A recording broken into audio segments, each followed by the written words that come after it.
It is now recording. Okay, there we go. I hope it's recording. I'm very new to Zoom, so please forgive me, but it should be recording. Okay, so on the off chance it isn't recording, a lot of what I'm going to discuss with you guys today is presented in some shape or form in a post that I've done on the following blog, Systematic Reviews, the What and the How. It might be worth a visit purely because some of the things I refer to today, I have posted links to and resources to on this post. So if you go on the blog, The Almost Psychologist, and if you visit blog posts, the most recent one, Systematic Reviews, the What and the How, you'll get a nice handy description on what it entails, along with some references to some important things. So let's start. Well, what is a systematic review? Take it as the literal definition for what it is. It is a review that is done systematically. It is literally a summary of a research topic that is done in a systematic way. By systematic, we mean that instead of just a simple Google search, you're doing it with a very strategic amount of steps in a very sort of special procedure, a predetermined procedure. And this procedure involves things called search terms and databases, and that's what I'll be going in today. And the nature of it is that because this is such a precise form of searching for literature, it is considered the gold standard of evidence. If you look at the standard of evidence chart, you'll see that at the very bottom, there's expert opinion and background information. Now, that doesn't mean that an expert's opinion holds no ground. It's just that it's the fact that it's an opinion. It's one side of the argument. When we write backgrounds for our reports, back in undergrad, if we would write an introduction section in a paper, we would look up papers to put in our introduction, and it would often be papers that would support our side of the story, our side of the argument. And while this isn't inherently wrong, it is biased. We're not showing the full story. The nature of finding literature through a systematic search and review is that you are finding probably all literature on a topic, whether it supports your argument or not, and you are committing to reporting all of that literature, both the good and the bad. That's why it's considered gold standard. There's a lot of transparency, and there's very low risk of bias occurring when it comes to revealing that information. So, is a systematic review a literature review? What is the difference? I mean, yes, it is a type of literature review. I mean, what is a literature review? A literature review is, again, quite literally, reviewing background literature. It can be the introduction section of a paper. It can be quite a few pages that you put into a research proposal or a grant application to explain why you were exploring research in a certain area. It could be a whole background chapter that's about 100 pages within a thesis. So, a literature review encompasses many types. It's a very broad definition, and a systematic review is just one type of literature review. Now, another type that you guys will actually be familiar with, we've all done it, is the dirty search. So it sounds very nasty, but it's not. A dirty search is inherently when you go on Google or Google Scholar, or when you go into a university library and you just pop in the topic you're searching and you pick the top papers, you go through those papers, maybe you use some of the references in those papers, and that's not a bad thing. That's not a bad thing to do. That's probably how most of us write papers and introduction sections. And that's not a bad thing to do if the papers we are referencing are reputable. They come from good journals. They, are written by people who've thought about all sides of their research. They've thought about their strengths and their limitations, and they've been really transparent about their reporting.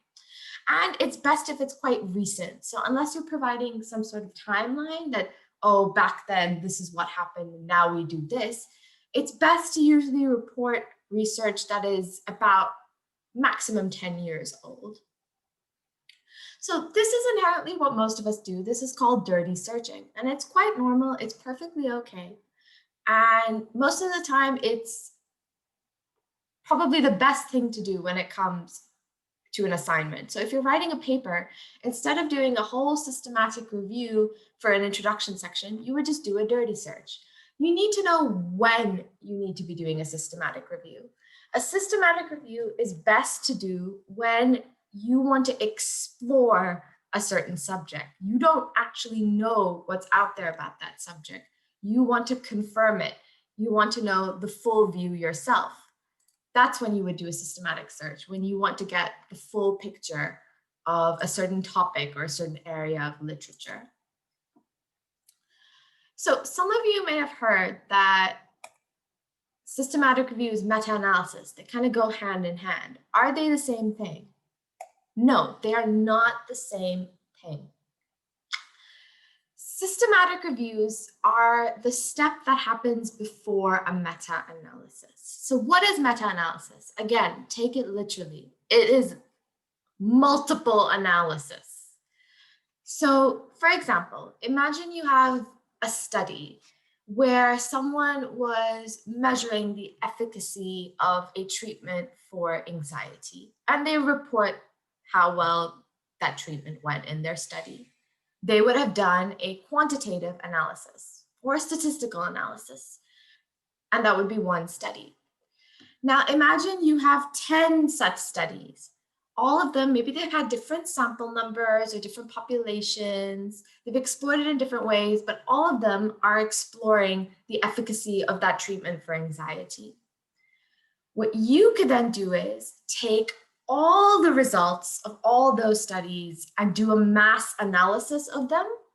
It would be statistical, and that would be a meta-analysis. So for example, imagine that 3 of those studies are telling you that the treatment for anxiety is quite excellent, did far better than placebo. If you were doing just a dirty search, and you might only use those papers, and you would say, oh, this treatment was absolutely excellent, no arguments. But then you find through a systematic search that there were 5 other papers that said that it did as good, if barely, than the placebo. So now you're getting a full picture. If you did a meta-analysis of all those studies, you then might find that in fact that treatment did maybe slightly good, if not the same, as the placebo across all studies. So you're basically using lots of little data sets and you're doing a mass analysis across them. So that's where the quantitative comes in, but what about qualitative research? Well, first of all, like I said, systematic reviews don't have to lead to a meta-analysis. So you can find a bunch of literature with a systematic review, and then you don't have to go and do a meta-statistical analysis. You don't have to. In fact, you could search for the papers through your systematic review, and then you could do something called a narrative synthesis. And that's literally just summarizing the papers that you found, saying that, oh, well, these were the papers, these were their aims, these were the samples that they used, and you could report some trends you noticed. Like, for example, I noticed that the papers on this topic increased by double in the last 5 years. So it's showing that this area is being researched more, things like that.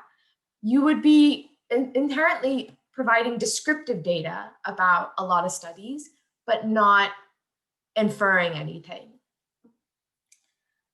Or you can go ahead and look at the qualitative data. So you don't have to make a quantitative literature. You could be looking at qualitative literature.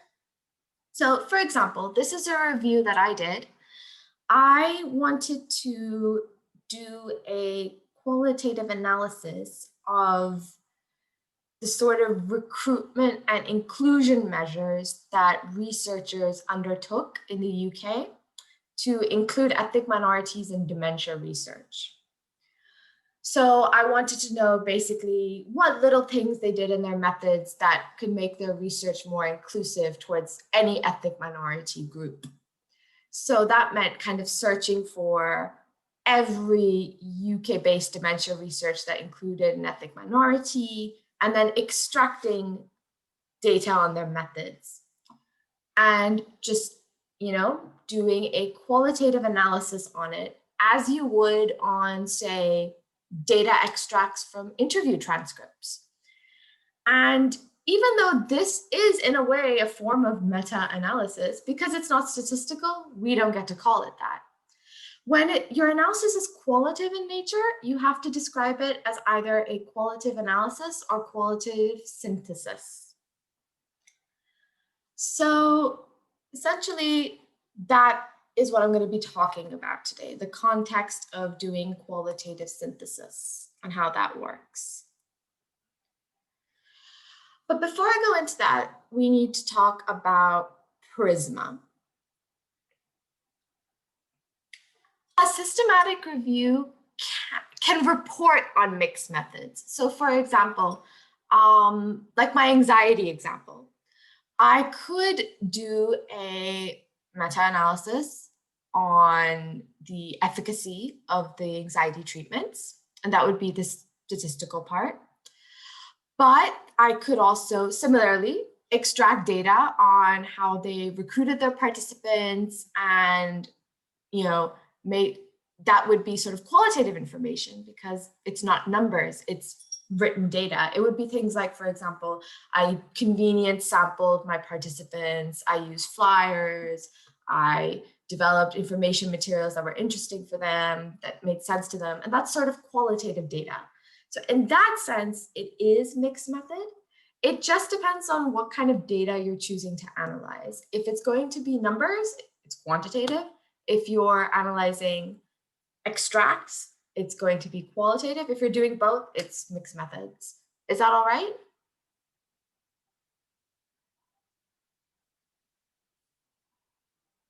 Awesome. Okay, so Prisma. This is preferred reporting items for systematic reviews and meta-analysis. At no point in time do you actually need to remember what Prisma stands for, but you do need to remember that if you ever want to do a systematic review, and especially if you want to get it published, it's very important. Prisma is basically, it's a standard for how one should do systematic reviews and how one should write them up. And there's a whole statement on it. If you Google Prisma guidelines, it'll take you to a whole website with a statement for it. And it's come to a point now where if you want to publish a systematic review, journals will expect that you have followed Prisma. In your methods section, you should have written Prisma guidelines were followed. And essentially, you'll have to provide a copy of the Prisma checklist. So I'll show you that. So this is what the Prisma checklist kind of looks like. And some of it is really basic stuff. So for example, your systematic review should say that it's a systematic review in the title. It should have a structured summary, so a nice abstract. I mean, this is just good writing. The introduction should provide a rationale for why you did this review in the first place. You should always know why you're doing a systematic review. And then you have all of this, which is what I will be talking about today, the how you do the methods. Because, like I mentioned, systematic reviews have such precise steps to them. They have basically created a checklist for what steps you should be doing and how you should be doing them.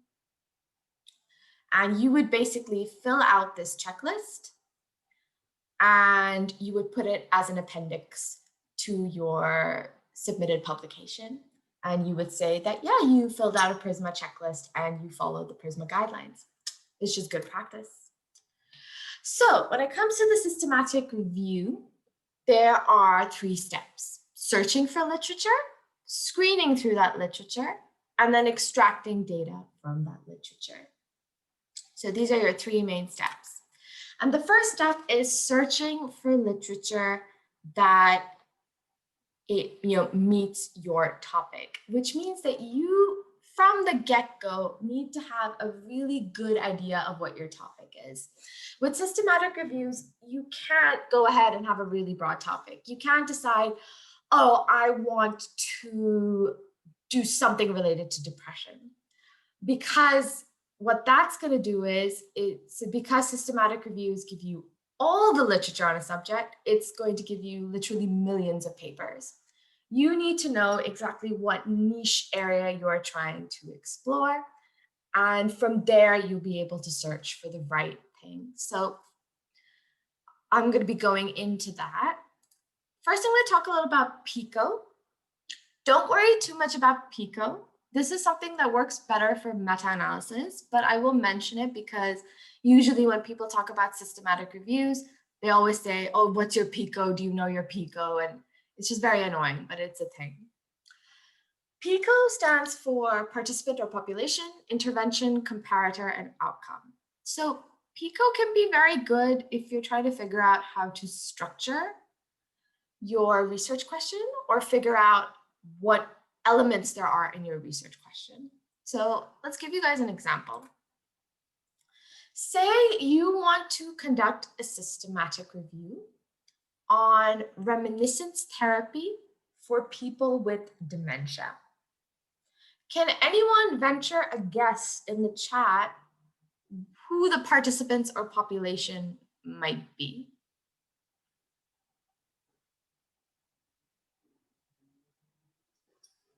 Yeah, absolutely. Absolutely. It's people with dementia. Can anyone guess what the intervention is? Absolutely. It is receiving reminiscence therapy. So usually when you're coming up with a research question, population and intervention are some of the easier things to determine. What can be kind of annoying and what sometimes isn't applicable are comparator and outcome. So, but for the purpose of this, can anyone guess what the comparator might be for this? Absolutely. So someone who didn't receive the treatment or a control group. Yeah, treatment as normal. And can someone guess what the outcome would be?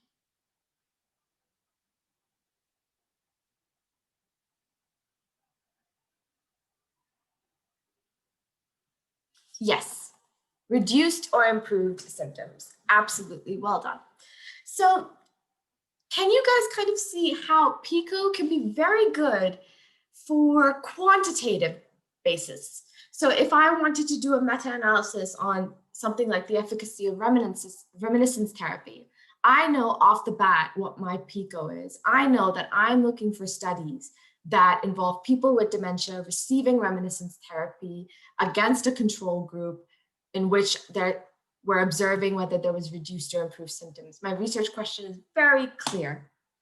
But for certain qualitative reviews, PICO isn't always applicable. So for the example that I gave you of the work that I did, so for example, we're talking about recruiting and including ethnic minorities to dementia research. I know that my population is ethnic minorities in the UK, and my intervention would be recruiting and including them in research. But I don't really have a comparator or an outcome per se, because it's not a quantitative goal, it's a qualitative goal. I'm kind of looking at people's experiences and things like that. So this is just to give you guys an idea of what PICO is, how it can be used, but how it's not essential. So don't worry if your question isn't fitting PICO. So this is where the search stuff really begins. So searching is done in databases, and these are just giant repositories for academic journal articles, books, reviews, even media. You can get access to them from your university library, but sometimes you can, honestly, not all of them are behind a library block or an institutional block. A lot of databases you can just access anyway. So the thing with databases is there is a special relationship between academic journals and databases. See, not all journals and their articles can be found through all databases. Certain journals are linked to certain databases, and that's kind of where sometimes controversy exists. And this is why when people are trying to publish a paper, they often look at their journal's information and they'll try to find out which databases does this journal pop up in, because they know that certain databases are very popular for searching. So for example, PubMed is a very popular database. Everyone loves to search PubMed. So academics want to make sure that if they write an article, it should go in a journal that shows up in a PubMed search. So that's why, understanding this relationship is quite important. And it's also why we search multiple databases, because if you just search one, you're not getting all the literature, because not all journals have that relationship with the database. By searching multiple databases, yes, you do risk getting a lot of duplicate information, because it's not like one database owns one journal. Several databases own several journals, and there's a whole mishmash. By covering multiple databases, you are ending up with more information initially, but you're ruling out the prospects of missing out on something important. So examples of really high-profile databases that are commonly used in psychological systematic reviews are PubMed, Scopus, Web of Science, and Sinahil. And then there are some things called host platforms. Host platforms give you access to several databases. So the Ovid is one example of a host platform, and it gives you access to Medline, Embase, and PsycInfo. And these are pretty popular systematic review databases. They're kind of bread and butter of systematic reviews in the biological sciences, health and biological sciences. So by going through Ovid and searching through Ovid, you can search through all of these databases at the same time. Now, when it comes to search terms, you don't just go to the database like you would Google and sort of pop in the thing you want to search. It has to be done in a very strategic, almost coded way. You have to think really hard about your research question, as mentioned. You can use Pico to develop your research question or not, but try to think of the key areas or the key qualities of your research question and use them to devise search terms. So, for example,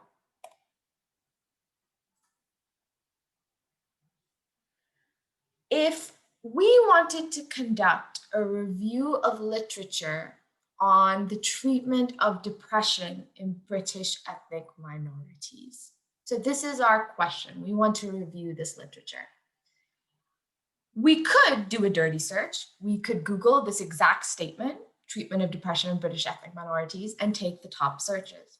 But if we wanted to get a full picture, we would first need to identify the individual elements of this research question, which is the concept of treatment, the concept of depression, the concept of being British, so being UK based, and the concept of ethnic minorities.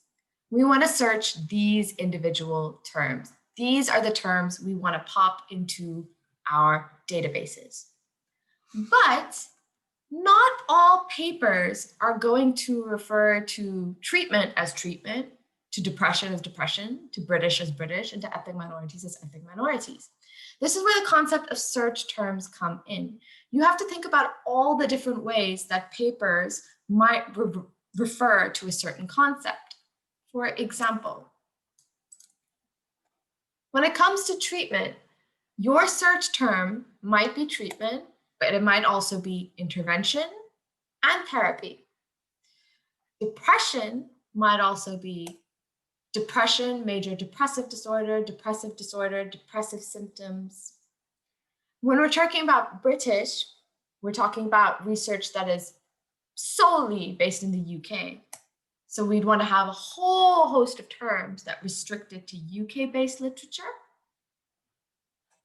And then when it comes to ethnic minorities, we might want to have the word ethnic separate, minority separate. We might want to add multi-ethnic, and then we might want to add some well-known ethnic minorities that we know exist in the UK, such as Asian, Black, and Caribbean. So we've come up with almost synonyms for the key areas in our research question. And we've created several terms that can help us identify papers on that area. Now, when it comes to defining search terms, you are not on your own. Yes, sometimes you can sit there and you can get a bit creative and think, oh, well, this word could mean this word. But a common thing to do is just search for existing systematic reviews and copy the search terms that they've used. So, for example, for the depression search terms, I just Googled systematic reviews depression. I found a systematic review on depression in those with fibromyalgia. It was a systematic review, and they had used a whole bunch of words to find papers on depression, and those are the terms I took. It is perfectly okay to take search terms from other systematic reviews. It's actually good practice because those systematic reviews were good enough to pass Prisma, they were good enough to get published. That means that their search has been approved of. So if you're copying their search, most likely your search will be approved. So it's perfectly okay. Another thing you can do is look up MESH. So these are medical subject headings. So if you Google MESH browser or MESH library, these basically give you additional terms for a medical word. So for example, you could pop in the term depression and it'll give you several other terms that can relate to depression.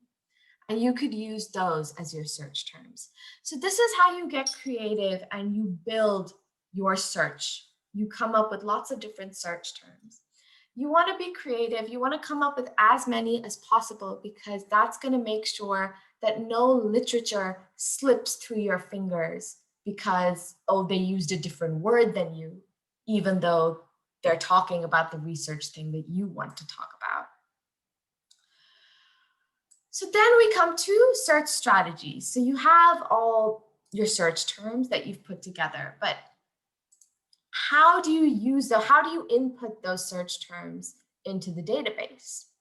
So what were our key areas again? So we have treatment, depression, British, ethnic minorities. So essentially, we can see, for example, what these intersections mean. So this intersection would be all existing literature on treatment for any health condition based in the UK. This one would be all literature on depression that included ethnic minorities, but it doesn't have to be restricted to the UK, and it might not be on treatment. This one is pretty great. This one would be about treatment in depression in ethnic minorities, but it would include countries other than the UK. We want to hit this sweet spot, the intersection of all four of our key areas. So treatment in depression in UK-based ethnic minorities. How do we get to this sweet spot? This is how searching happens, and this is the root of systematic reviews. So basically, you'll take one key area. So let's say treatment. You want to find all literature on treatment. You would take all the search terms you had for the word treatment and combine them using the word or. Treatment or intervention or therapy. Similarly, you want all literature on depression. You would combine all of the search terms for depression with or. Depression or depressive disorder or major depressive disorder or depressive symptoms. So basically, when you're trying to find all literature on one key area, you combine the search terms with or. Now, What if I want to find an intersection? I want to find all literature on treatment in depression. You combine your two strands with and. So you have these have come in commas now, treatment or intervention or therapy, and depression, as you can see. So the and helps you get that little intersection. So similarly, if you're working with a combination of 4 areas and you want to get to this intersection, your search might look something like this. You can see that all the individual key areas have been combined with or, and then they've all been added together with the word and. So that is essentially a search strategy. Is everyone with me so far? Any questions?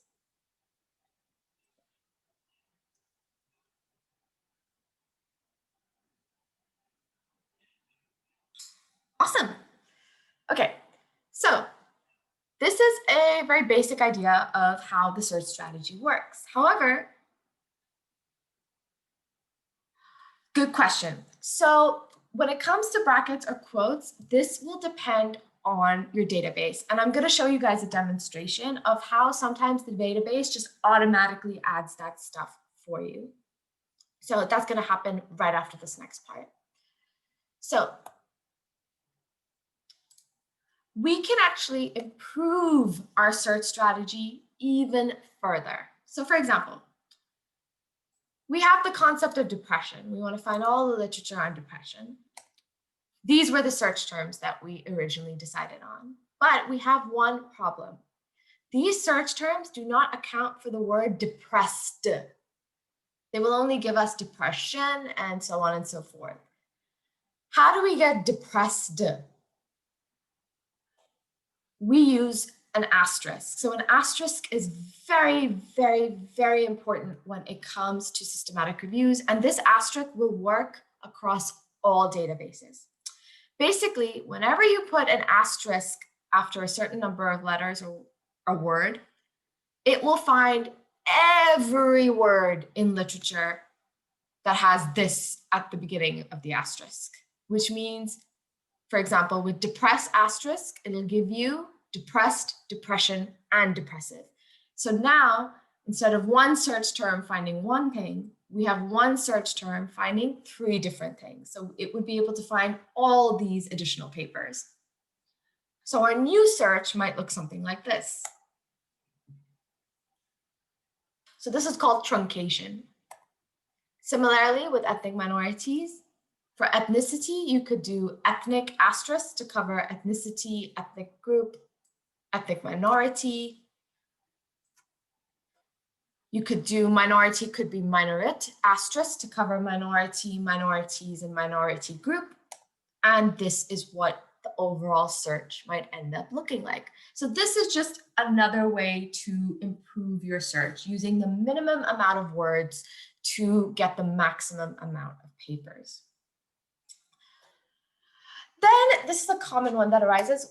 What do you do with things like this? So where, for example, you want to search literature on tumor, would you search tumor with the O, tumor with the OU? Would you search both? This is where you can use a question mark. So you put a question mark in the place of essentially the extra letter. This will therefore search for literature that has both tumor with an O and tumor with an OU. But what about the plurals? Because this will only search for the singular. What about with an S at the end? You can combine the 2 different characters. So you could use this search term. This one little search term with the question mark and the asterisk will end up giving you 4 different searches. So for example, based on that, does anyone want to venture the best way, the best search term to search for the literature on hemorrhage?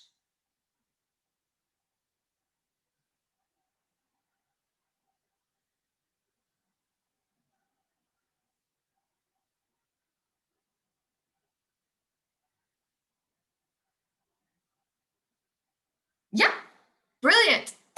So because A is the extra letter, the question mark will take place of the A, and you have the asterisk to take care of any additional letters afterwards. It's important to note that the asterisk can cover an indefinite amount of letters afterwards, but the question mark will only account for one extra letter. So for example, if you wanted to search for both teeth and tooth, you would have to have T, question mark, TH. So keep that in mind when using question marks. Capital matters usually don't matter. No, capital matters don't seem to have any sort of impact. I've practiced a lot on searches and they really don't have any sort of impact on most of the databases that I've used. So from the examples that I've given you, which was treatment on depression and ethnic minorities in the UK, if I found literature on that topic, I could do both a quantitative and a qualitative analysis. But what if my research question was even more specific?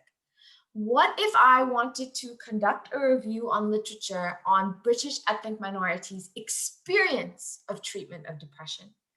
By virtue of the word experience, I've just made this a qualitative question. Because unless we're doing something very specific, like measuring questionnaires and the concept of experience is a qualitative one. It's something that is most likely going to have been explored through qualitative methods and will most likely require a qualitative analysis. Now, there are two things I can do. I can stick to my original search of all depression treatment literature in the UK with ethnic minorities, and I can filter out the papers from that look at experience and are qualitative based. Or I can add another key area to be searched. I can add a qualitative element. And for this, I've created a search for qualitative papers. So this will help you find literature that is only qualitative. And you could see I've used, for example, qualitative asterisk. So this would be qualitative methods, qualitative methodology. I've stuck in qualitative research just to be safe. This would cover interview and interviews. We've added focus group, we've added ethnograph, ethnography, asterisk questionnaire, observation. So we've added a whole bunch of qualitative methods. And then we've even added forms of qualitative analysis, thematic, discourse, content, phenomenological. And this is another example of where you need to have a think about the terms that you use. So for thematic, discourse, and phenomenological, I used an asterisk. And the reason is that because, for example, when I search thematic asterisk, it's going to give me all papers that use the word thematic and the word thematic analysis. Most likely, all papers that use thematic are going to be talking about qualitative analysis. There isn't really much other reason you would be using the word thematic. Similar for discourse, similar for phenomenological. But with content, if I put content asterisk, I would be opening up, content is a word that isn't just referred to qualitative analysis. I would be opening up concepts like the contents of a box, table of contents. And that would create an endless list of papers that have nothing to do with my research question. So in this case, it was more important to kind of be specific and say content analysis. And then we have mixed asterisk for mixed methods. So this, just by adding this, you're making sure that the literature that you have would most probably be just qualitative literature. And it just makes your life easier if your research question is exploring qualitative concepts. So now I'm going to give you guys a little bit of a demonstration on two different databases and how one would conduct the search. Okay. So sorry, my screen stopped for a second. Can everybody see my screen all right? You should be seeing the PubMed homepage. Okay, so when you go to PubMed, this is what it's going to look like. you wouldn't go to search because this would be a dirty search. You would go to advanced. Okay, this is what it's going to look like. Now, let's start with one of our key areas. So for PubMed, let's start with searching literature on ethnicity. So you can see I'm combining the ORs right in the search bar. Okay, I'm not going to do the whole string, but you get it. Now I have a choice. I can restrict it to all fields, or I can restrict it to any of these. But it's better to do all fields, and you just add it. Okay, and it's just come over there, right? It's come on its own. Okay. Now let's look at the key area of UK-based literature. So England or Wales.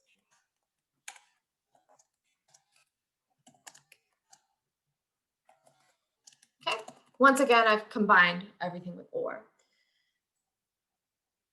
Now I have the option over here to add and, or not. Not is not something that everyone has to use. It's a really easy way of, if you're searching literature in an area and then there's one part that you absolutely want to exclude. So, but I'm not going to really talk about that, but it's pretty self-explanatory. It's the exact opposite of an and. So if we click and over here, what it's automatically done is it's put the key areas in their own little brackets and it's joined them with an and. So PubMed does that on its own. Let's add concept of depression, and see, it's gone and added that on its own. And let's just add our qualitative filter for the fun of it. Or you know what, no, let's add treatment or intervention or therapy. And we click and you know, once again, it's just created the search for us.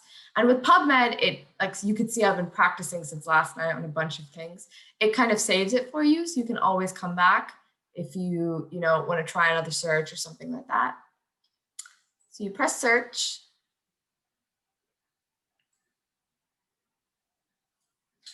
And right off the bat, this is a really doable number. It's given me 913 papers. This is really excellent. So for example, if this had said something like 50,000, I would know that I've gone too far. I'm way too broad. I need to be more specific with my search terms. I need to narrow down my research question. Similarly, if this had said like 3 papers, that means that I need to incorporate more search terms on an area because I've limited my search far too much. It's not recognizing all the possible papers on a subject area. It's also possible that sometimes the subject area that you're looking at is so niche that it simply just does not have a lot of papers. You can technically do a systematic review and publish it on very few papers and make that the basis of the paper, that there just weren't a lot of studies. And that can be an argument like, oh, this is an area that needs to be explored. But ideally, it's better to be an academic higher up the ladder doing one of those reviews. Ideally, you want something in the 4 to 3 figures at this stage. 3 figures is ideal. Now, in this instant, you'll note we still have some sort of unnecessary papers that slip through. That's always going to happen. Your search is never going to weed out everything. So for example, even though we had the UK filter, we still got a US paper. That's okay, because when we go through the screening stage, we're going to get rid of all these extraneous papers that we don't need. Now through PubMed, what you would do is you would click save. And I usually like to save it as CSV. This gives you an Excel file. And I like to save all the results, and then you would just create the file and it would download as an Excel sheet. And then you can go through that sheet to the screening stage, which I'll talk to you guys in a bit. Now, let's do Ovid. With Ovid, I have an institutional login, but anyone can make an account on Ovid. It doesn't have to be institutional.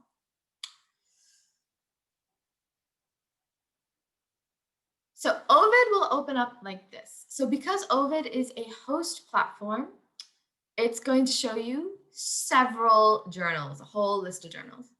I'm going to go with the key three that I mentioned: Medline, Embase, PsycInfo. And I know there are several versions of Medline, for example. Try and just go with the one that doesn't have all this extraneous stuff at the end and has the most recent date. Similar with Embase, just try to go with the most recent date. There we go. And you just go, okay. And it's immediately going to show you over here which resources you've selected. And you can change these at any time. So even after you've run your whole search, you can change this and it'll immediately kind of run the search for you again without you having to type the terms in the new databases. So with Ovid, we do this. So you can work it two ways. You can type in each term individually. So let's go with ethnic. Minority. And see over here, it's showing you how many papers exist with just this term as a keyword. And by keyword, they usually mean it's in the title and the abstract, or it's very prominent in the full text. So we have our ethnic minority key terms, and I can combine them with or. You see that? And we see, of course, this is a big, big number because it's just combined all these papers. But I can also directly just type the search in here if I wanted. And it's given me the exact same number, so it works either way. Now, you might be wondering, why not just do this then? Why do this? It could be, oh, by the way, if this starts to disappear, you have an expand option and it'll open all the terms out for you again. So you might be wondering, why not just type the whole string as is? That's because if you wanted to play around a bit, so for example, if I wanted to exclude and I just wanted to see the impact of these two terms, if I have the freedom to do that, I have the freedom to play around a little bit. So this is for just people who are kind of exploring what terms are working and what terms aren't. So that's just a nice clear-cut example. So similarly, let's look up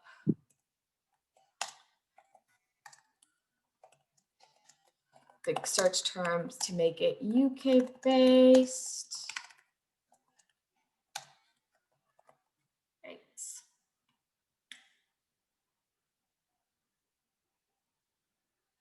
Once again, it's giving you so much. See, we're in the 1 million now because that's all the research that exists in the UK, all of it that exists across these databases. So that's quite a lot.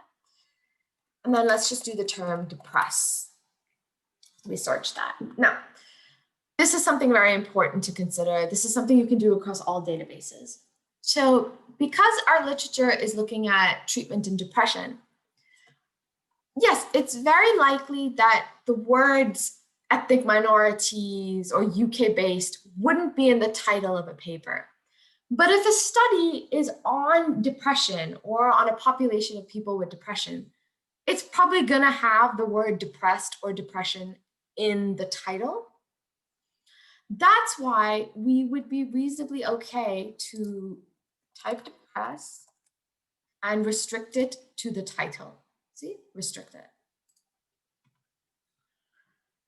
And look at the difference. We went from 1 million to 300,000. So this is when you search for depress in the text, in the abstracts of papers, and this is when you're just looking in the title. So you wouldn't restrict all your searches to the title. This is just where you have to use a bit of common sense. Like, okay, the paper would most likely have the term depression in the title, so I should just restrict it to the title. It narrows down the number of papers you have to deal with and makes your life easier. Now I'm just going to decide how to combine my words with and. So there's my ethnic minority search terms, my UK search terms, and my depression search terms. And I combine them with and. And you see, you've gone down to just 350. Again, a very manageable number. And you can see papers down here. All the titles seem very relevant to us. I mean, this right here, excellent. This is exactly the kind of paper. Yeah, sure, no problem. Happy to send the recording on. So yeah. Another thing you can do is we have limits over here. So you can play around with these limits. For example, if you only wanted to search to a certain year, you tick the term, the search area. So you want to restrict these two, you want to go through these 350 papers and make sure you only get papers in the 21st century, for example. So just click search again. And it immediately limits it, and it's taken you down to 319. So this is just playing around with it. And then another thing that's important to do in Ovid, which is something it does for you, which is quite excellent, is you click your final result and you click deduplicate. Because it's searching multiple databases, there are going to be duplicate papers. So this is going to try and get rid of some of those duplicates. It's never going to get rid of all of them. I've noticed this, but it's going to get rid of some of them. You can list your preference here. I always make AP Psycho Psych-Info my preference, but it really doesn't matter. You just line it up, press continue. And see, it's cut it down even more. It's taken out a lot of duplicate papers, and you've ended up with a really doable amount of papers. So once again, you would click export, and you can take it. The Microsoft Word option isn't really great. You can do it as an Excel sheet, an EndNote, or Reference Manager, and this will work for Mendeley and Zotero and all that. I like to do it as some of these. And it's best to get it with an abstract because this will help with your screening. And then you would just click export and it would give you the Excel file. So that is essentially an example of how to do a search. Is everyone okay with that so far?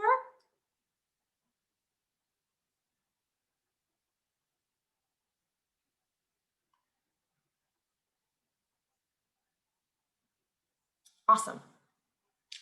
So now that you've done your searching and you've exported your files, you're going to do screening. This is really important. This is where the computer can no longer do the hard work for you. You have to figure out what papers belong in your review. So basically, you would take all your little Excel or your reference manager files from all your different databases and you would combine them in one. So you have one mass database. And you would start what is known as a Prisma flow diagram. So Prisma essentially has this diagram, which everyone has to include in their systematic reviews. It's a mandatory requirement. And you basically have to show the journey of how you get to your final list of papers. So for example, in the beginning, this is the total number of papers that you had identified in your databases. This is the number of papers that you might have gotten, maybe your supervisor gave you some relevant papers. Maybe you searched systematic reviews relevant to that area and their reference list provided you with relevant literature. You would put that number here. And after you remove the duplicating information, that number would go over here. The point of the Prisma flow diagram is to, again, be transparent. It's to show that if someone else did the systematic review exactly the way you did it, they would end up with the same list of papers, essentially, the same number of papers. So after you remove duplicates, you'll have a data set. Usually this data set will be in the triple digits, ideally. And you'll do screening. Screening involves screening the title, screening the abstract, and screening the full text. Ideally, this should be done by more than one person. Oh God, thanks for letting me know.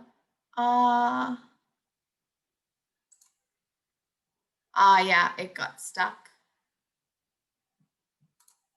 Hold on, guys.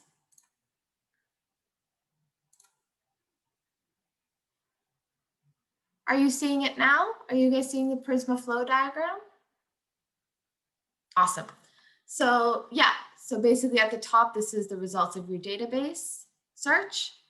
These are the additional records you found from other sources, and this is where your number from duplicating information would go. So after you've taken the duplicates out. Then you would start your screening, title, abstract, full text. So essentially, you need more than one person for this because it comes down again to mesh terms on search are different between databases. They shouldn't be different in databases because mesh itself is a library. Let me just try and show you guys. So, for example, we go mesh library, mesh browser. So this is the mesh browser, okay? So for example, I have the word depression, enter.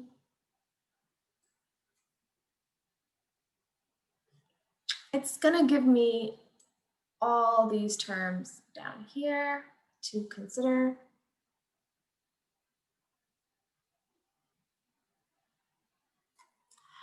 Sometimes when you search certain terms, the database will form it in such a way, if you get what I mean. They'll add these little slashes and things on at the end. That shouldn't impact how you type it into the database, if that makes sense.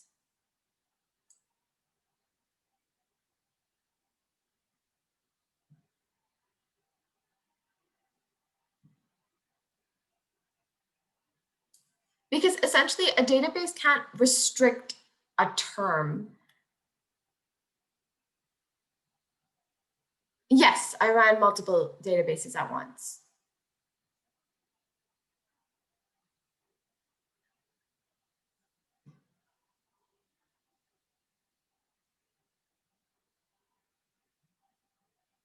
Sometimes.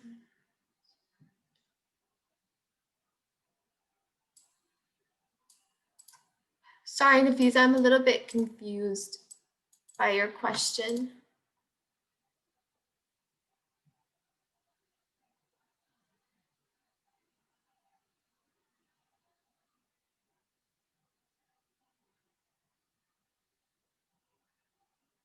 Do you mean that because so what if they each had different measures?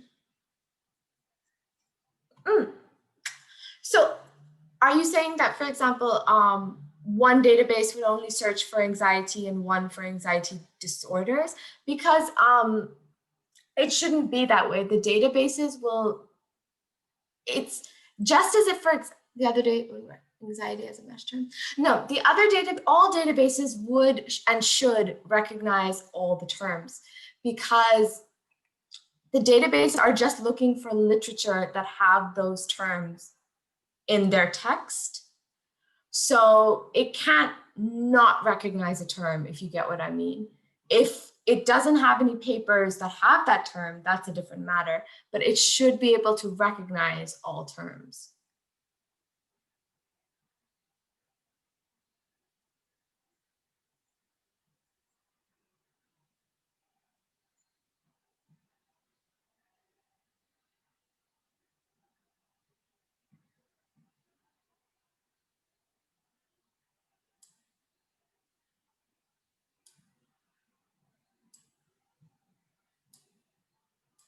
Is there still a bit of confusion in that area? Okay, you can email me afterwards if you want, no problem.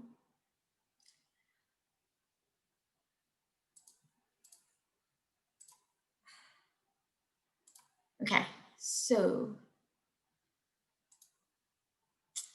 back to the flow diagram. So basically, yeah, the reason we have more than one person do the screening, which is basically deciding if a paper should be included in the review or not, is once again taking out that element of bias.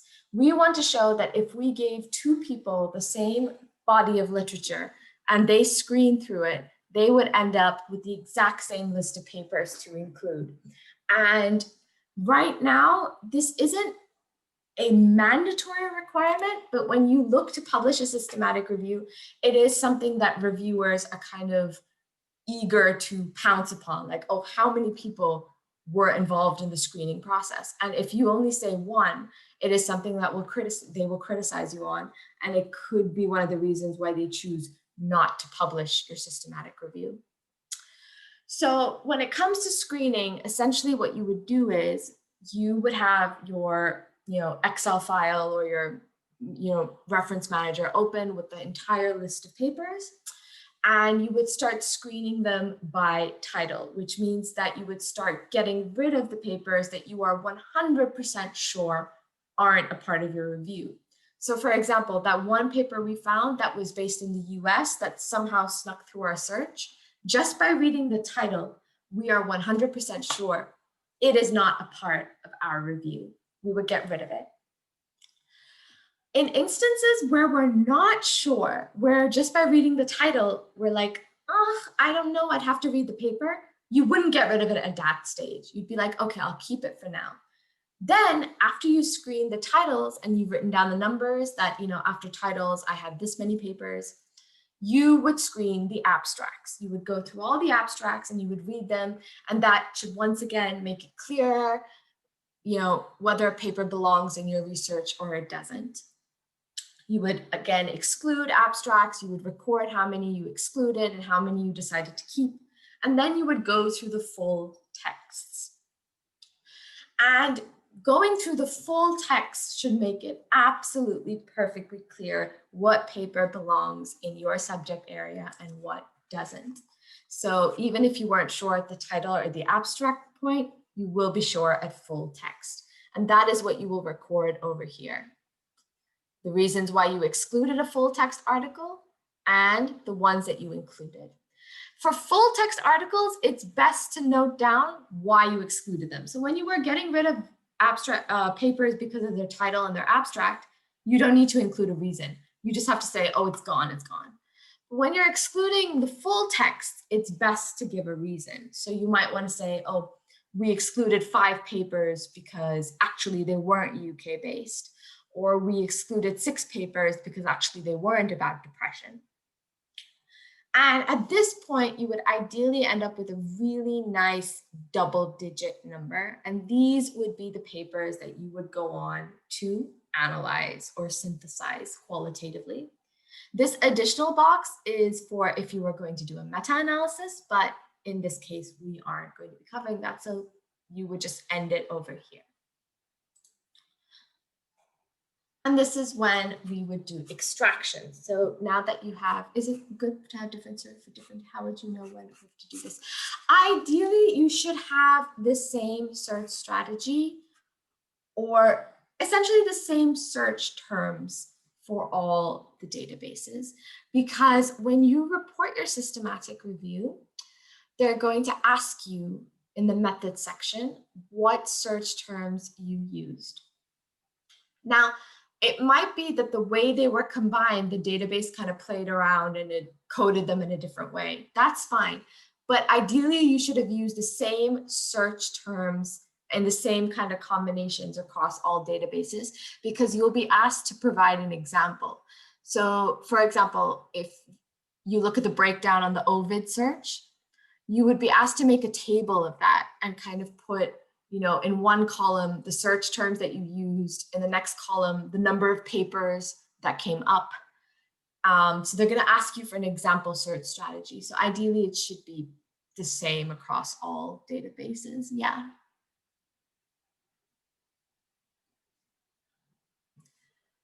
So when it comes to extraction, is the air in there is quite new?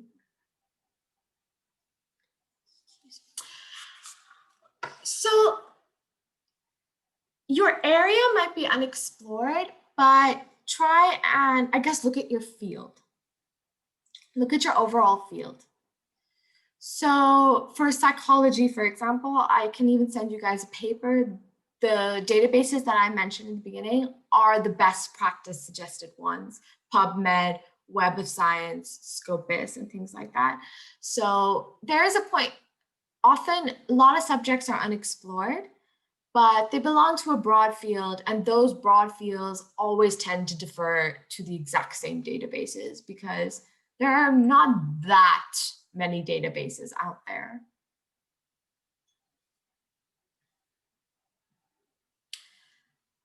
Any more questions, guys? Now that we're just asking.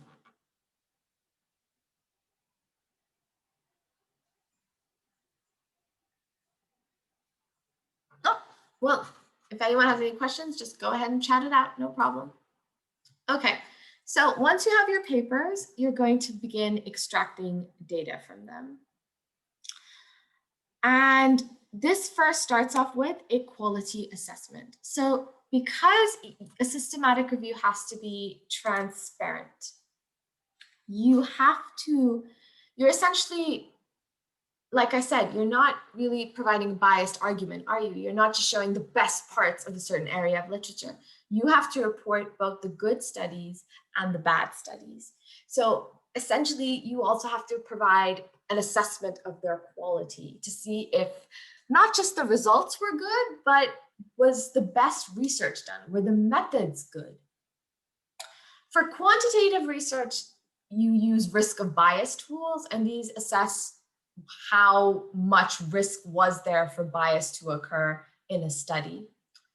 For qualitative, there are quite a lot of tools. One example is the CASP checklist, and it helps you critically appraise a study. So I'm going to show you that. So this is what CASP looks like. I hope everyone can see it.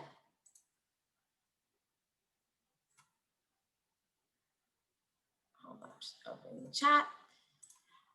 So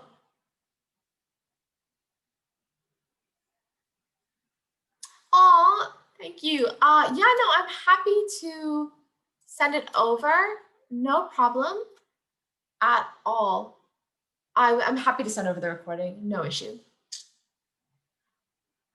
So yeah, so this is the CASP checklist, Critical Appraisal Skills Program. This is just an example of a sort of standard qualitative research checklist. A lot of them are very similar to this.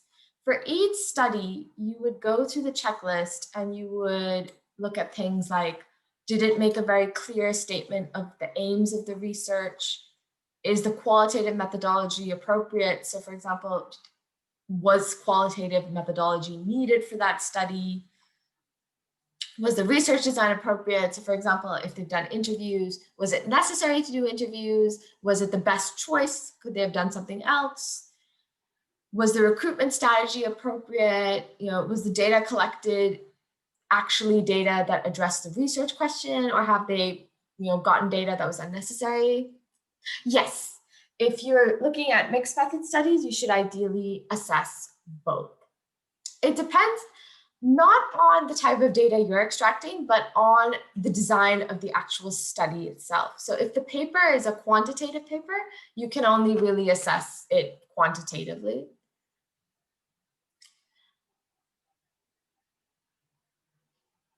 But yeah, you can use both quality checks if you have a combination of papers, if yours is mixed methods. So, but either way, it works. So yeah, you would have things like the relationship between the researcher and the participant. Could this have potentially led to bias in some way? Was this accounted for? Ethical issues, so did they get ethics? If they didn't get ethics, why didn't they get ethics? Was there justification for this? And just stuff like this. You answer yes, no, can't tell. And you can later sort of tabulate the answers to this and just provide this as a table in your paper. And it provides a nice little summary of the quality of the papers.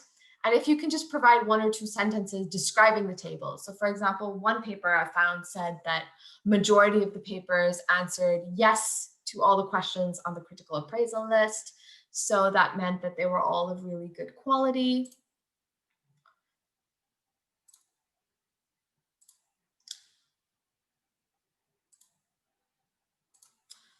So basically, it just provides a nice little summary of the quality of the studies, and it just adds to that whole transparency thing. And it looks really nice for reviewers when they review your paper.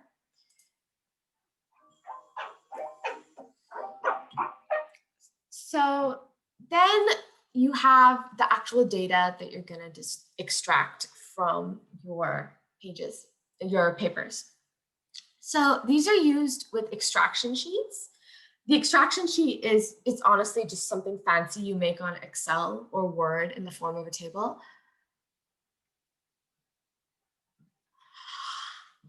I mean, it's best to put them in because now, this is not something I should be saying. It can be put in as an appendix. So for example, you could have a section in methods and say that we conducted a quality assessment of the papers. This has been described in the appendix. But ideally, this is something that reviewers want in the actual main text because it's quite crucial to the transparency of the review. This isn't something that I should be saying, but I'm going to say it anyway. The word limits on journals, especially for qualitative papers, are really just suggestions at this point. Because people have realized that it's absolutely ridiculous to restrict qualitative research in the way that we do quantitative research, because with qualitative, there's so much more data, it's so much more rigorous. So it's actually best to stick it into your manuscript and let the editor deal with it, because an editor will never reject you because, oh, you had way too many words because you stuck in a qualitative assessment. Instead, if they feel like if they're going to reject you, it's going to be because they don't think your research is good enough or something like that, not because, oh, you had slightly too many words.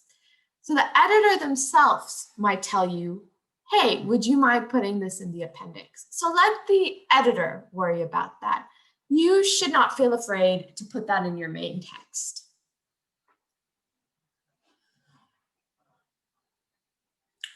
So when it comes to data extraction, it's usually just a table. You develop in Excel or Word, and you develop it a priori. This is just a fancy way of saying it, that you kind of develop it before you actually begin extraction. So instead of just opening a paper and extracting random data from it, you have a sort of plan of what data you're going to be extracting.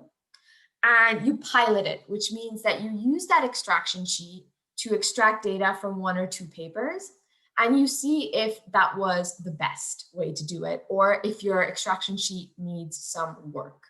So for example, in my extraction sheet, I might have a section that says extract any data on participant recruitment. And I went into my papers and I was extracting data. And I thought, now wait a minute, I could actually refine that a bit, and I could have different sections that say extract data on sampling method, extract data on different multimedia used for recruitment, extract data on researchers involved in recruitment. And it kind of refines my extraction a bit. It almost starts putting it into teams beforehand, and it makes my analysis a bit easier to sort out. So this would just be piloting and improving. And you would mention this in your methods, that we piloted it on 2 or 3 papers and then we made improvements on it. Similar to screening, you would ideally have multiple extractors, because you once again want to prove that you're not biased, and that if you gave, lots of people the same body of literature and the same extraction sheet, they would all extract the same kind of data. And this is why it's good to have at least 3 people on a team, because you have 2 people who do the screening and extraction, and then you have a third mediator. So for example, if you reach conflict, so for example, one person says a paper should be in, the other person says no, the mediator would listen to both sides of the argument and you'd reach a consensus about whether the paper should be in. Similar to extraction, if someone is saying this data should be extracted, someone is saying no, it shouldn't, the mediator would step in and kind of provide guidance. Some data is standard when it comes to extraction. So you would extract things like authors, year, the site, the design, the aim, and you would provide this in a nice little table, and this would provide a summary of your papers.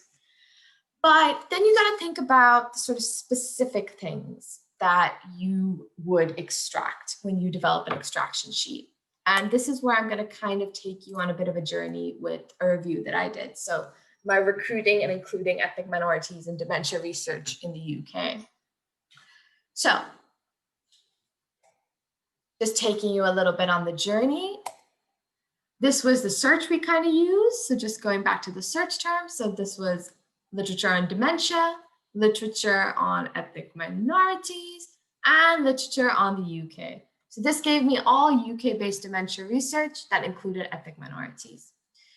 This is a flow diagram just to show that across several databases. So I searched Medline, PsycInfo, Embase, and PubMed, came up with this, got these from additional systematic reviews, and slowly wheedled it down to 52 papers. Now, the reason I have these two sections, this is something quantitative usually won't have, but qualitative reviews will.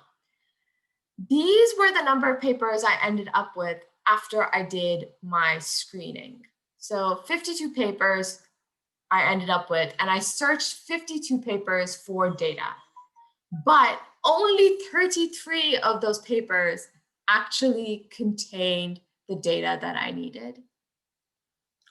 So this is important to note, and this is something that could also go in the discussion section, that even though 52 papers met my criteria of being UK-based dementia research, including ethnic minorities, only 33 of them contained data that I needed. These kind of things are important to consider for your discussion section. It counts into being critical, thinking about the numbers and why certain things might have come up as they have. This is an example of some basic extractions that I did. So I had, the authors' names. Okay, so basically, I wanted to extract data on how they recruited and included ethnic minorities in their dementia research. So even though there were 52 papers that had included ethnic minorities, only 33 of them described measures that they took to enhance that recruitment. So only 3 of them gave me data like, we approached it with convenient sampling, we translated our materials and things like that. Only 33 had the relevant data. And this would bring up the question that, these 52, out of them, what about the remaining 20 or so papers? Did they not take any additional measures to include ethnic minorities? If they did, why didn't they report them? And this is a critique you could include in your discussion section, that maybe this is something that people should be doing. Maybe they should be reporting this information. These are the kind of conclusions you can draw from systematic reviews, what people should try to do in future publications. So in my extraction, I had things like the setting, the ethnic group, the design, the sample size, the aim. That was standard. But I'm also going to show you the more intricate extraction sheet. So you guys can have a look here. So these were the standard sort of information. And these were the kind of things that I thought of. So how were they recruited by interviewers, cultural considerations in the researchers' training, how do they assess for different things, how did they administer those assessments, the language. This is just an example of what an extraction sheet might look like. So you have all the things you want to extract, and then all the papers right there. So that's just what an extraction sheet might look like, to give you an idea.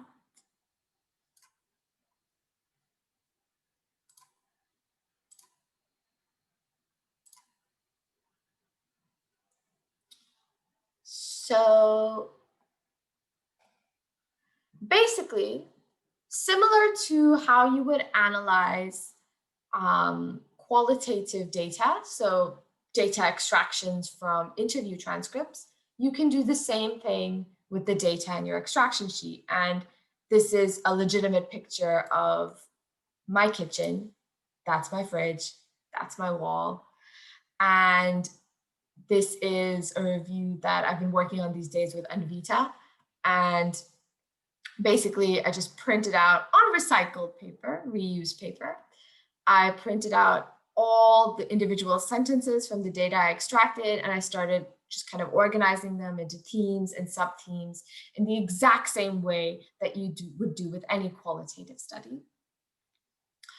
And that is actually how you would go on to present it in your systematic review. You would actually present it as themes and sub-themes. So when you're writing it up, your introduction would have an argument about the subject area itself. So you would talk about the subject area and you would conclude, why was this review needed? Usually it's because this review has never been done before, so it's an unexplored area. You were the first person to do the systematic review. You want to find out all there is to know about this niche area in the literature. Your methods will describe your search strategy, so the terms that you used, how you combine those terms, what databases you searched. Did you put any restrictions like only searching the titles or only searching certain years? Criteria would be, are you including papers based on certain things? So that would be related to your research question. Are you excluding them based on certain things? For example, you might say, oh, I excluded quantitative studies, or I excluded other systematic reviews. You would say what tool you used for quality assessment. You would say, you did the data extraction a priori. You would mention that, you had multiple screeners and extractors. In the results, you would provide the Prisma flow diagram. You would also provide a summary of the numbers themselves. In a paragraph, you would provide the descriptive data on the papers in the form of that table. And then you would go into your themes and your sub-themes. And then in the discussion section, you would provide a summary of all of this. You would highlight any trends that you found. So once again, things like, were there more papers this year on the subject than in previous years? Or did you notice that they had larger sample sizes as they went on? Or was the quality of the studies more improved as the years went on? You might highlight strengths in your review. It's one of a kind. It used a very robust search strategy that was based on previous reviews. Limitations could be something like you were restricted to data that was reported in papers. So it might be that authors just didn't write something in a paper that was important. That is always going to be a limitation of a systematic review. Future implications are things like using the information from your systematic review to guide future studies. People can use it for best practice, things like that. That's what would be included in a write-up and what could potentially get you published. Now, this is just one last important point, protocols and Prospero. So this is not mandatory as yet. Journals are slowly changing their minds. But basically, a protocol is like a research proposal. It's when you write the introduction section and the methods section before you've extracted data. So you can have conducted the search, you can even have finalized the papers, but you can't have extracted the data. You would write this, you would write your intro, your methods, and what you might expect from the results, and this would be a protocol. And this protocol can, in and of itself, be published. You don't have to, but it can be. So you can end up with 2 papers from one review. But whether you publish it or not, what you might want to do is register it on something called Prospero. So Prospero is this sort of repository for systematic reviews. It's a record of all ongoing and previously conducted systematic reviews. And it is best practice and recommended by Prisma guidelines to register your systematic review on Prospero. Why would you do this? Basically, you register your systematic review on Prospero before you started data extraction, has to be before data extraction, so that if anyone else wants to do a systematic review on that same topic, they have to first go to Prospero, check if anybody else has done it, and if they've already registered, they can't do it. Basically, it's covering yourself. So it's making sure that the systematic review you plan to do can only be done by you. So I'm going to show you what that looks like. So this is Prospero. So you'll have to answer some preliminary questions beforehand. So questions like, is it a systematic review that you're doing? Have you included more than one screener? Do you plan to publish? Things like that. Have you used Prisma guidelines? And then you'll just have to fill out this kind of information. So things that would go in a protocol, like your title, dates, stage of submission. So for example, we started preliminary searches, but we haven't actually done the rest of this yet. That's okay. Your contact information for the main person leading the review, any additional people in the review, if it's funded, conflict of interest, collaborators, things like that. Then you got PICO, but that's okay. You can always put not applicable if one of these sections doesn't apply to you. The types of studies you want to include. So is it qualitative research, quantitative research, only interviews, only randomized control trials? That's up to you. What you're trying to look for, all of this stuff. Risk of bias, again, this is only for sort of quantitative. So over here, you could say it was a qualitative study. We just did a critical appraisal of the studies. The type of review that you're doing, systematic review, the area, mental health and behavioral conditions, the language that you're doing in, mention, any other information. It's a bit long, but this is sort of best practice to do. And it looks incredibly good when you plan to publish that you have registered it on Prospero, because they will actually go and check it out then. So just a quick summary, pros and cons. So a systematic review, once you get the gist of it, systematic reviews, not meta-analysis, because I still struggle with meta-analysis, but systematic reviews and qualitative synthesis, I feel are pretty easy to do if you know what area you want to explore. You don't require any ethics to do it. So it's a form of research that doesn't require any, robust red tape or paperwork or anything like that, because you're working with secondary data. You get to kind of play around with it in any way you want. And it has a lot of potential for publication. The downside is that you need to be very sure about what your research question is.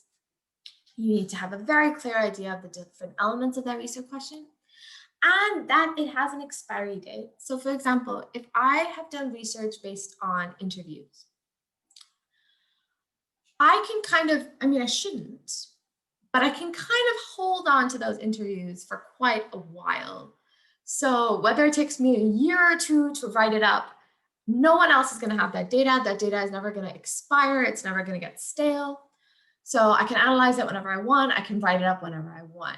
With systematic reviews, there's an expiry date, because your search could become stale, because every day new papers are being published. Those new papers could belong to your subject area. So the longer you take to publish, the more new sort of papers are being added to your literature area that aren't being included in your review because you've already done your search.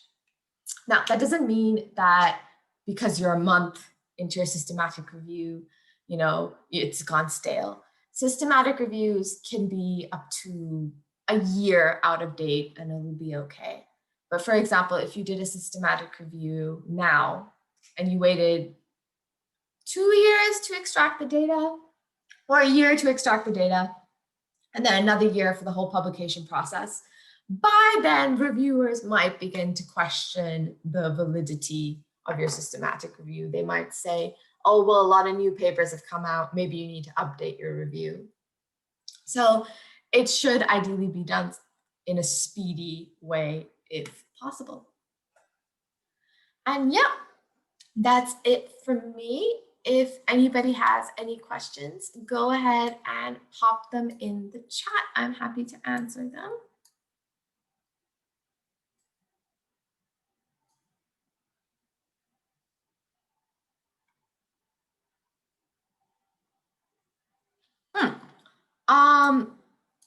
Okay, do you mean the full-on step-by-step process in a journal?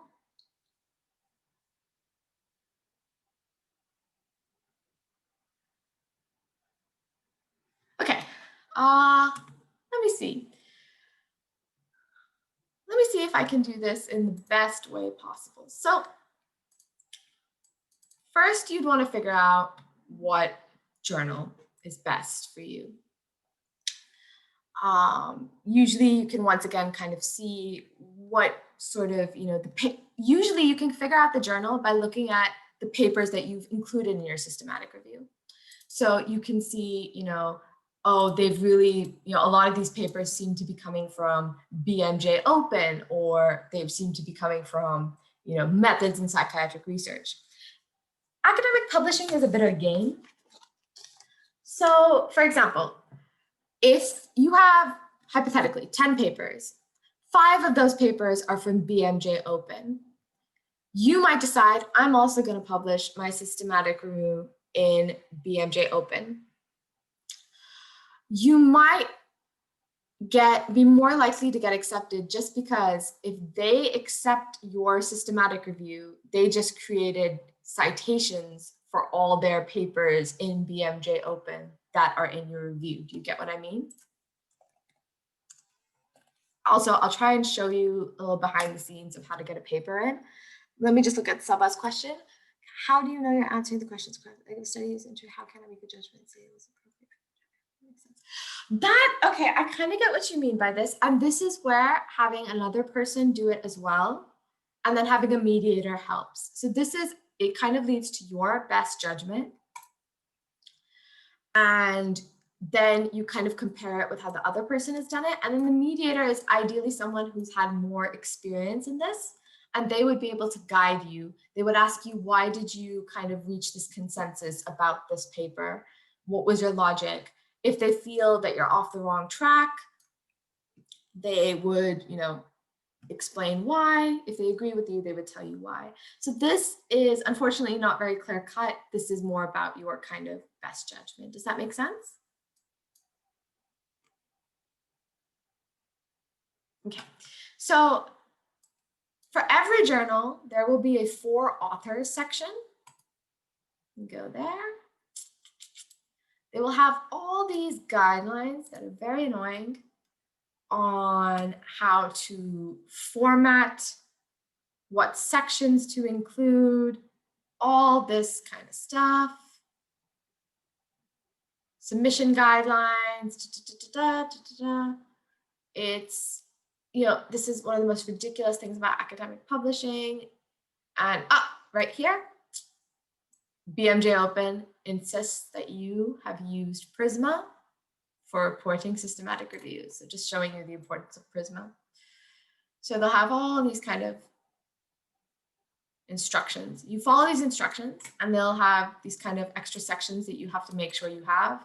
Title, abstract, references, author's contribution, kind of stating each person that was in the, contributed in the study, what did they do, funding statement, competing interest. You would do all of this in a manuscript, submit manuscript.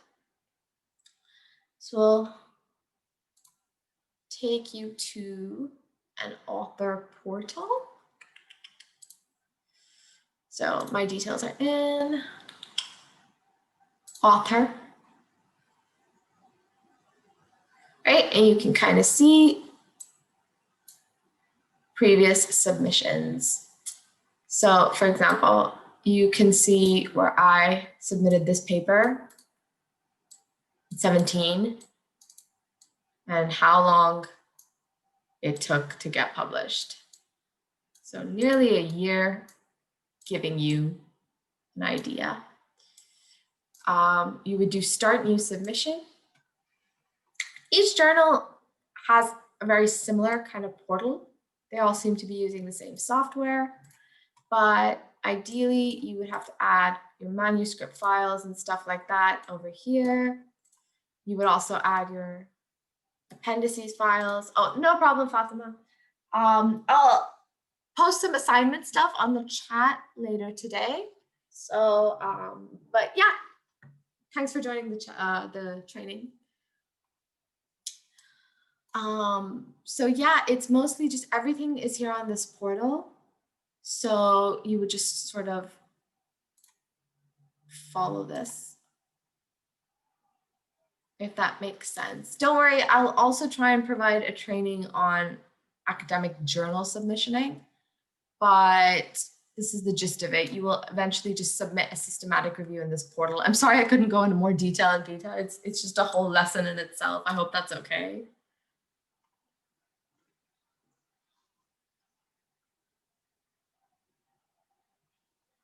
Yeah, but honestly, most, if not all journals will take a systematic review because, like I said, it's gold standard evidence at this point. Any other questions?